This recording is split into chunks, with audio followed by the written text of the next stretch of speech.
ایک طرف جو افغانستان میں سوویت ریچ بیٹھا ہوا تھا یا وہاں سے جانا آنا چاہتا تھا، اس سے خطے میں انفلوئنس رکھتا تھا افغانستان میں، وہ سوویت ریچ جو تھا اس کو روکنے کے لیے پاکستان جو تھا ایک بفر اسٹیٹ تھی۔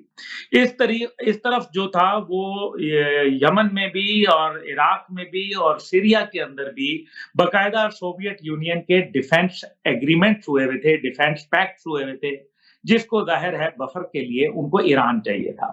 ایران نے اس وقت امریکہ کی مدد سے جو ان کو مدد آئی، ملٹری ایڈ آئی، اس کے اندر شنوک ہیلی کاپٹر جو آج بھی بڑے ایک امپورٹنٹ ہیلی کاپٹر مانا جاتا ہے، 2 پنکھوں والا، وہ شنوک ہیلی کاپٹر دیے گئے۔ F4E فینٹم جہاز جو تھے لڑاکا طیارے، وہ ان کو دیے گئے، ان کو ماڈرن ٹینکس دیے گئے، ان کو ماڈرن اکوپمنٹ دیا گیا، ان کو جو ہے وہ اسی طریقے سے جو انٹیلیجنس وارفیئر کا سکھایا گیا، اور ساتھ ہی ساتھ ان کو میسائل بوٹس اور بڑی جدید نیوی کے جو ویسلز تھے وہ ان کو فراہم کیے گئے۔ اس بنیاد کے اوپر ایران نے اپنی دفاعی انڈسٹری کو بے تحاشا تقویت دی اور سیلف ریلائنس کے اوپر چلے گئے، اور ایک وقت میں جو انہوں نے نیوکلیئر کا معاملہ جو ہے وہ بھی شروع کر دیا، اور پھر حد یہ ہوئی کہ ڈرون ٹیکنالوجی میں اتنا ملکہ حاصل کیا کہ امریکہ نے آج سے 2-3 سال قبل جب ایک ڈرون بھیجا تو نہ اس ڈرون کو گرایا گیا، نہ اس کو جو ہے وہ مارا گیا، بلکہ اس ڈرون کو اتار لیا گیا اپنے کمپیوٹرز کے ذریعے، ان کے کمپیوٹرز کو ہیک کر لیا گیا امریکہ کے، اور اس کے ذریعے اس ڈرون کو اوور رائڈ کر کے اس کو اتار لیا گیا۔